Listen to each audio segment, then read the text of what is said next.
हाँ भाई, सुनिए, आज नई क्लास को स्टार्ट किया जा रहा है और उसके अंदर आपको बताया जा रहा है क्या कि second grade, first grade and MSc entrance, इन सब के बारे में आपको इन्वॉल्व किया जाएगा। इसके अंदर ध्यान देंगे आप लोग। यहाँ पर हम जो सेकंड ग्रेड का जो बैच स्टार्ट कर रहे हैं, सेकंड ग्रेड के बैच में सबसे पहले हम ये देखते हैं कि सेकंड ग्रेड के अंदर आपको पता है, सेकंड ग्रेड हो चाहे फर्स्ट ग्रेड हो, आपको अच्छे से पता है कि मिनिमम क्वालिफिकेशन चाहिए, अर्थात 40% नंबर ज़रूर चाहिए। आप लोग अच्छे से समझते हो कि यदि 40% नंबर नहीं आते हैं तो वो पेपर ही क्लियर नहीं होता। बाद की बात है रैंक में आने का। तो सबसे पहले तो वही है कि वही टारगेट होना चाहिए बच्चे का कि 40% तो 100% वो आने ही आने चाहिए। इसके अबव वो कितने ला सकता है वो डिपेंड करता है। ध्यान देंगे, सब्जेक्ट यहाँ पर जो होगा आपका सब्जेक्ट बिल्कुल कंप्लीट होगा, कोई इसका चार्ज नहीं रहेगा ऑनलाइन क्लास का, लेकिन बस एक ही है, पहले डिटेल में होगा और उसके बाद फिर ऑब्जेक्ट टाइप जो क्वेश्चन करेंगे हम, उसमें आपको शॉर्ट तरीके से भी बताया जाएगा। क्योंकि एक बात आप नोट करके देख लेना कि आपको पता होगा कि ज़्यादातर जो सिलेबस आ रहा है, अभी जो पिछला एग्ज़ाम हुआ था उसके अंदर आपको पता है ग्रेजुएशन बहुत ज़्यादा पूछा जा रहा है। ग्रेजुएशन का जो पार्ट होता है उसे आप पहले डिटेल में पढ़ोगे तो ही जाके आप सॉर्ट कर सकते हो। यदि आपको डिटेल नहीं पता तो आप कितने ही रट लो, आप भूल जाओगे। तो सबसे पहली चीज़ तो ये। दूसरी बात, एक और बात आप सुनिए लीजिए यहाँ पर कि हम सबसे पहले जो स्टार्ट कर रहे हैं वो कर रहे हैं एलपीपी, लीनियर प्रोग्रामिंग प्रॉब्लम। अब लीनियर प्रोग्रामिंग प्रॉब्लम के अंदर सेकंड ग्रेड में क्या क्या आता है इसके बारे में मैं आपको इस क्लास में बताऊंगा। साथ में आप लोगों को एक और काम करना है कि जो भी आप जिस भी बुक को या जिस भी यूनिट को आप तैयार कर रहे हो उसमें एक विशेष रूप से ध्यान रखें कि आपको जो ऑप्टिमाइजेशन थ्योरी जो आप पढ़ोगे तो उसका जो मेथड होगा, देखो कुछ क्वेश्चन मैं यहाँ पर बोर्ड पर करवाऊंगा, लेकिन आपको बुक कौन सी परचेज करनी है तो आप याद रखें जेपीएस की आपको बुक लानी है और उससे ही आपका, जैसे बीएससी में आपने पढ़ा है, चाहे कहीं से भी पढ़ा है आपने, जो भी यूनिवर्सिटी से पढ़े हो, उस यूनिवर्सिटी के माध्यम से जो बुक आपने पढ़ी है बीएससी के अंदर, ग्रेजुएशन के अंदर, उन बुक को साथ रखना है। क्योंकि आप अच्छे से जानते हो जो बुक आप पढ़ के चले हो उन्हें आप जल्दी समझ पाते हो। आपको कोई राइटर चेंज नहीं करना, लेकिन जैसे आपने राजस्थान यूनिवर्सिटी में पढ़े हो तो आपने जैसे जेपीएस बुक को लिया है, किसी ने आरबीडी लिया है, किसी ने और कुछ लिया है, तो डिपेंड करता है कि आपने किस बुक से ग्रेजुएशन में पढ़ा है। सबसे पहली चीज़ तो आपको क्या करना है कि ग्रेजुएशन में जो बुक पढ़ी है उसे ही आपको रखना है। ये नहीं कि आप नई बुक ला रहे हो जिसको आपने पहले पढ़ा नहीं था, क्वेश्चंस नए नए हो रहे हैं, आपको डाउट हो रहे हैं, ऐसा नहीं है। आपको ग्रेजुएशन में जो बुक ली है वही लो, पहला पॉइंट। दूसरा पॉइंट, बात यहाँ पर आती है कि जो सेकंड ग्रेड है, सेकंड ग्रेड में कौन कौन सा मैं यहाँ पर कौन सी बुक आपको कंप्लीट करवाऊँगा वो सुनिए। मैं आपको सेकंड ग्रेड के अंदर जो बात करूँ मैं ग्रेजुएशन वाले पार्ट में, तो मैं आपको जेपीएस बुक से ही कनेक्टिविटी रखूंगा आपके सामने। साथ में आए हुए जो क्वेश्चंस है, चाहे वो फर्स्ट ग्रेड में हो, चाहे सेकंड ग्रेड में हो, चाहे एमएससी एंट्रेंस में हो, इन सबको हम कवर करेंगे साथ के साथ। दूसरी बात, यहाँ पर एक और बात सुनिए आप लोग कि सिलेक्शन पाने के लिए आपको कुछ हटके चलना पड़ेगा। आपने कई बार देखा होगा कि बहुत अच्छे से पढ़ाई करता है बच्चा, बहुत डीपली चला जाता है और क्वेश्चन सरफेस से पूछ लिया जाता है। कई बार यह भी देखा है आपने कि जैसे आपकी जो 10th क्लास की जो बुक है या 12th क्लास की जो बुक है उससे डायरेक्टली ही क्वेश्चन पुटअप हो रहा है। क्योंकि मैं आपसे एक बात कहना चाहता हूं, ध्यान से सुने, पूरे पेपर में 2-4 क्वेश्चन हाई लेवल पर जाने से इससे मतलब ये नहीं है, मतलब है कि आपको जो, जैसे आपने 10th बोर्ड में या 12th बोर्ड में जो बुक है एनसीईआरटी की, उसे भी आपको साथ लेके चलना है। ध्यान रखें, क्योंकि आपको अच्छे से पता है उसमें से क्वेश्चन आपको मिलता ही मिलता है। लेकिन हम यहाँ पर कौन सा करवाएंगे बुक, ध्यान देंगे। यहाँ पर एक तो आपको मैंने बताया ग्रेजुएशन मेरे अकॉर्डिंग चलेगा, कोई टेंशन नहीं है, कंप्लीट क्वेश्चन आपका आरपीएससी सेकंड ग्रेड का क्वेश्चन मिलेगा, जो आप नोट्स बनाओगे, जो लिखोगे उसके अंदर से मिलेगा। दूसरा हम बात करते हैं किसके लिए, 11th 12th के लिए, तो उसके लिए हम एसआर सैनी को कवर करेंगे। कौन सी बुक को कवर करेंगे? एसआर सैनी को। यदि उस बुक को आपने कवर कर लिया और जेपीएस की बुक के अकॉर्डिंग आप चल लिए तो आप 101% सिलेक्शन की दौड़ में रहोगे। आप खुद पेपर उठाइए, मैं नहीं कहता इस चीज़ को, आप पिछले पेपर उठाइए और आप इन बुकों को उठाइए, आपको पता चल जाएगा कितना मैटर मिल रहा है कितना नहीं मिल रहा। एक और सबसे बड़ी दिक्कत क्या होती है कि जैसे आपको कोई टॉपिक पढ़ाया गया और उसके 500 क्वेश्चन दे दिए, 250 क्वेश्चन दे दिए गए, अब 250 क्वेश्चनों को आप सोल्व करते जा रहे हो, लेकिन आपका कंसेप्ट आपका क्लियर नहीं हो पा रहा। क्यों? उसका कारण क्या है? क्योंकि आपको डिटेल पता ही नहीं है। ऑब्जेक्टिव टाइप क्वेश्चनों में लॉजिक लगा रहे हो आप। तो सबसे बड़ी चीज़ है, पहली चीज़ तो डिटेल में आपको पढ़ना, उसके बाद आपकी प्रैक्टिस काम करेगी। तो मैं आपको जो पढ़ाऊंगा, पहले आपको थ्योरी लिखाऊंगा, उसके बाद तरीके से आपको 1 बाय 1 अपन क्वेश्चन भी करेंगे, आए हुए क्वेश्चनों को भी सोल्व करेंगे। बस आपको ये क्लासेस बहुत हेल्प करेगी सेकंड ग्रेड के लिए। ये तो फिर बाद में ही है, तैयारी के बाद ही पता चलेगा अपन को कि क्या है क्या नहीं है। और ये क्लास तब तक मिलती रहेगी जब तक कि आपका एग्ज़ाम नहीं हो जाता, चाहे साल में हो चाहे 2 साल में हो। ये बात विशेष रूप से ध्यान रखना। सभी बच्चों के लिए बोल रहा हूँ, सेकंड ग्रेड के लिए यदि मानस बना रखा है, जिसका बीएससी बीएड 4th ईयर है या जो बीएससी बीएड कर चुका है या बीएड कर चुका है जो बच्चा, तो वो हर हाल में सेकंड ग्रेड के लिए सोचे। क्यों? उसका कारण देखिए, जिसमें आपको पता होता है कि जिसमें जैसे अभी इसमें क्या लगा दिया, मिनिमम 40% लगा दिया, तो आपको पता होगा सीटें ही खाली जा रही है। उसका कारण क्या है कि बच्चा 40% नंबर नहीं ला पा रहा, और 40% नंबर नहीं लाने का मतलब क्या है? 40% नंबर नहीं लाने का मतलब है सिलेक्शन से बहुत दूर है। चाहे वो क्वालिफाई होते ही उसका नंबर आ जाता, आपको पता है इस बार का, आप देखो ढंग से देखिए आप लोग कि जो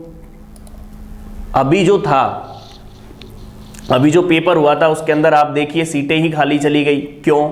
उसका कारण है कि बच्चे के मिनिमम क्वालिफिकेशन नंबर नहीं आया, और साथ में ये हो रहा है 40% भी नहीं आया, और साथ में जीके का अच्छा हो गया, वहाँ सब्जेक्ट में अच्छा नहीं हुआ। किसी का जीके नहीं हुआ तो सब्जेक्ट अच्छा हुआ है। तो ये सब थोड़ा सा कठिन बन गया। अब कठिन बन गया तो उसका फायदा क्या है? उसका फायदा है कि हर कोई बच्चा उसमें नहीं जाता। कई बच्चे 3rd ग्रेड में चले गए, उसकी तैयारी करेंगे, कई लोग क्या करेंगे, तो जो चीज़ लोग उससे दूर हटेंगे तो वो चीज़ में सिलेक्शन लेना और भी इजी हो जाता है। ये बात आप भी विशेष रूप से ध्यान दें और अच्छे से आप तैयारी करेंगे। इस चैनल की मदद से आपको इतनी हेल्प मिलेगी कि आप सोच भी नहीं सकते। अब वो तो अपन क्लास लेंगे, उसके बाद पढ़ेंगे, आप लोगों से डिस्कशन करेंगे, तब जाकर के हमें पता चलेगा कि कितना बेनिफिट हो रहा है और कितना नहीं हो रहा। अब देखिए आपका, हम बात कर रहे हैं यहाँ पर, जो बुक हम बात करेंगे सेकंड ग्रेड के अंदर, देखिए सेकंड ग्रेड, हम सेकंड ग्रेड की बात कर रहे हैं। और इस सेकंड ग्रेड के अंदर आपके सामने जो बुक स्टार्ट की जा रही है वो की जा रही है LPP, जिसे हम बोलेंगे क्या? लीनियर प्रोग्रामिंग प्रॉब्लम, रेखिक प्रोग्रामन समस्या। लीनियर प्रोग्रामिंग प्रॉब्लम जो है, इसके अंदर जो हम पढ़ेंगे वो है सबसे पहला ग्राफिकल मेथड, जिसे आप बोलोगे आलेखी विधि। ध्यान देंगे आप लोग, जो फर्स्ट मेथड होगा वो कौन सा होगा? आपका ग्राफिकल मेथड। और इसे क्या बोला जाएगा? आलेखी विधि। मतलब लीनियर प्रोग्रामिंग प्रॉब्लम को ही सोल्व करने के लिए जो विधि है वो कौन सी यूज करनी है? अपन को आलेखी विधि यूज करनी है, अर्थात ग्राफिकल मेथड यूज करना है। जो सिलेबस में टॉपिक दे रखा है उसी के अकॉर्डिंग अपन चलेंगे। दूसरा जो टॉपिक है इसके अंदर वो है आपका अवमुख समुच्चय, कॉन्वेक्स सेट, अवमुख है समुच्चय।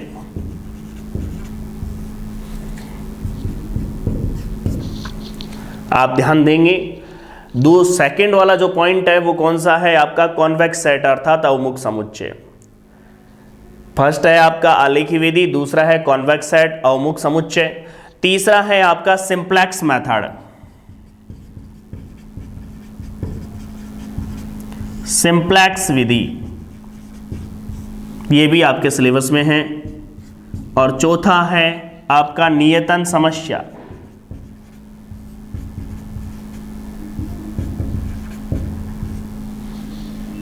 नियतन समस्या, असाइनमेंट प्रॉब्लम। ठीक है भाई, क्या बोलेंगे हम? Assignment problem.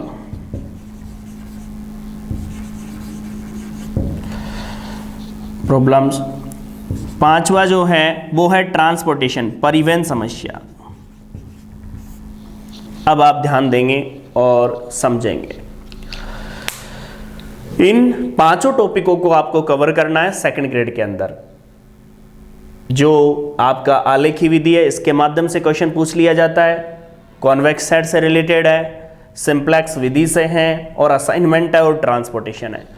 ये पूरे के पूरे टॉपिक आपको बिल्कुल कवर करवाए जाएंगे। याद रखें, मैंने आपको जो थंबनेल बनाया है उसी के अकॉर्डिंग पढ़ाऊंगा, अर्थात 0 से लेकर के 100 तक लेके जाऊंगा, अर्थात 0 से स्टार्ट करूंगा टॉपिक को, छोटी से छोटी चीज को स्टार्ट करके, और फिर धीरे धीरे धीरे धीरे अपन डीपली चलेंगे टॉपिक पर। ऐसा नहीं होना चाहिए, क्योंकि टाइम है आपके पास, आप अच्छे से नॉलेज ले सकते हो।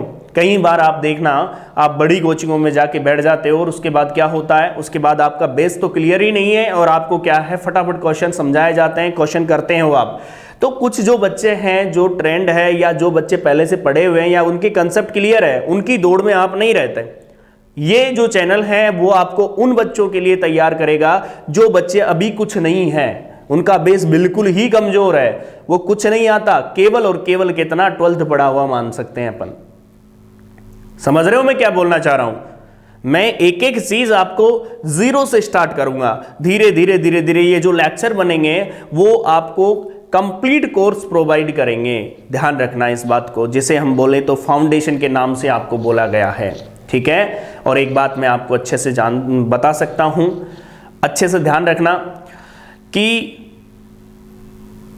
सिलेक्शन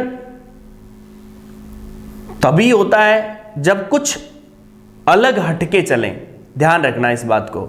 स्मार्ट है, देखो एक अलग अलग चीजें होती है, टीचर के लिए भी होती है, वैसे स्टडी के लिए भी होती है, पढ़ने के लिए भी होती है। कुछ स्मार्ट पढ़ना जरूरी है, नहीं तो आप बताइए जिस दौड़ में आप चल रहे हो, मान लो सिंपल क्वेश्चन, कई बार तो ऐसे क्वेश्चन आए हैं जो सीधे उठ करके आते हैं। आप खुद देखिए, आरपीएससी सेकंड ग्रेड में, फर्स्ट ग्रेड में जो क्वेश्चन आते हैं, फर्स्ट सेकंड ग्रेड की बात करूं मैं खासकर, तो सेकंड ग्रेड में तो जेपीएस बुक से आप सीधे सीधे क्वेश्चन उठ करके आते हैं। स्टेटमेंट दे दिया और डायरेक्टली पूछ लिया जाता है। जैसे हम एक एग्जांपल लेते हैं, आपसे कहा जाता है सीधा सीधा कि बताइए कि जो कोई भी समस्या है, उस समस्या के लिए आपसे कह दिया जाता है कि बताइए कि कॉन्वेक्स सेट क्या होता है, कौन मतलब आपसे कह दिया जाता है कि दो कॉन्वेक्स सेटों का इंटरसेक्शन भी क्या होगा।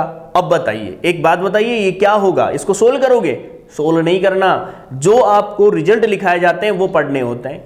तभी तो आपको कोचिंग वाले कहते हैं या और कोई कहता है कि भाई रिजल्ट ज्यादा से ज्यादा तैयार करें, क्योंकि रिजल्ट यदि ज्यादा से ज्यादा तैयार होते हैं तो क्या करते हो, जाके टिक हो जाता है। मतलब पूरे पेपर के अंदर, कंप्लीट पेपर के अंदर कम से कम 30% क्वेश्चन ऐसे होने चाहिए जिसमें क्या हो, केवल पढ़ा और क्वेश्चन टिक हो जाए, पेन भी चलाने की जरूरत ना पड़े, तब जाकर के हम स्कोर कर पाते हैं। एक बात विशेष रूप से सुन लो कि जितने रिजल्ट अपन को पता रहता है उतने रिजल्ट आपको बहुत बेनिफिट करते हैं वहां पर। जैसे पूछ लिया दो अमुक समुच्चयों का सर्वनिष्ठ क्या होता है, तो आपको पता होना चाहिए वो क्या होगा, इंटरसेक्शन क्या होगा, कॉन्वेक्स सेट ही होगा। सिंपल सी बात है, सीधे सीधे क्वेश्चन आता है। एक क्वेश्चन तो अभी भी पूछा गया है कि समस्या का इष्टतम हल की शर्त क्या होती है। आपको 4 ऑप्शन दे दिए, ZJ minus CJ less than equal to, ZJ minus CJ greater than equal to, और ZJ minus CJ equal to 0, या इनमें से कोई नहीं। तो आपको पता होता है, हमेशा याद है, थोड़ा बहुत यदि पहले पढ़ा है तो ZJ minus CJ greater than equal to 0 ही क्या होती है, उसकी इष्टतम हल की शर्त होती है। आप बताइए, ये चीजें आपको पता होगी तो ही तो कर पाओगे आप। तो आप लोगों को क्या करना है, जो भी क्लास में आपको पढ़ाया जाए उसे साथ के साथ तैयार करना है। जब मैं नेक्स्ट क्लास लूंगा, जो मैंने पिछली क्लास में पढ़ाया था उसे पहले वापस रिवाइज करवाऊंगा, उसके बाद फिर नेक्स्ट टॉपिक लूंगा। ध्यान रखना इस बात को, ठीक है। अभी आपके पास वीडियो मिलेंगे, ठीक है। उसके बाद जैसे ही अपना सिलेबस लगभग 50% हो जाएगा, उसके बाद आपको क्या है, लाइव क्लास भी अवेलेबल होगी, ठीक है भाई। आज के लिए इतना ही है, और आप सभी से कहता हूं, जितने भी बच्चे हैं, चाहे मेरे से पढ़े हुए हैं या नहीं पढ़े हुए हैं, उससे कोई मतलब नहीं है। मेरे से पढ़े हुए हैं तो मेरी लैंग्वेज को जल्दी समझ पाएंगे, ठीक है। और एक बात और ध्यान रखें कि जो भी आपको पढ़ाया जाए साथ के साथ आपको नोट्स बनाने हैं, ठीक है। और तैयारी में आप लग जाइए, और साथ साथ जो भी फ्रेंड्स जो आपके साथी हैं और कोई है, तो कोई सी भी क्लासेस ले रहे हैं, कोई सी भी कोचिंग में पढ़ रहे हैं, उससे कोई मतलब नहीं है। आप लोग उनको भी शेयर करें जिससे उन्हें बेसिक ज्ञान हो, साथ में डिटेल मेथड भी पता हो। ठीक है, जब डिटेल पता होगी तो आपको कहीं डाउट नहीं होगा। क्वेश्चनों में ऑप्शन टिक करते हो, ऑप्शन देखते हो, अब आपको ये तो पता चल गया ये ऐसे हो गया, लेकिन उसका ये नहीं पता किस प्रोसेस से हुआ है, तो ये भी आपको पता होना चाहिए। ठीक है भाई, थैंक यू आज के लिए।